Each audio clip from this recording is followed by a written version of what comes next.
तो गाइस आज पुणी थर नुआ ब्लॉग रे स्वागत करुँची। गाइस आज मु छेलिया को खुंटे देइची।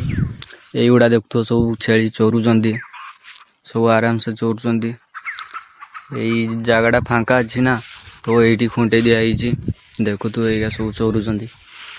हाउ ये खुंटा कि एबे बिल काम चलती ना, तो से खुंटे दिया होपर बिल काम करते हो कहीं ना तो खुंटे न गले छेलिया को देखियो किए, तो से खुंटे दिया आबे धान काटा भी चललानी। तापर बीड़ा बांधते हम, पुणी ठेसर पिटते हम, एमती सब कम चलती। जिते पर्यटन न सरती कम किसी करनी छेड़िया। तापर धान कटा सरीगले छेड़िया को छाड़देवा, आम ये फ्री होगा बुलवा कौन कर।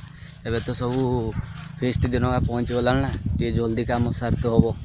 आउगुड़ा देखु आम धान काटा सरी एगुड़ा देखु आ बाकी अच्छी खाली बीड़ा बांधिया, तापर ठेसर पिट हम। आपण को आड़े काम सरला कि नहीं मत से कमेंट करदे। तो रोचे भाई आउ गोटे वीडियो देखा। Thank you.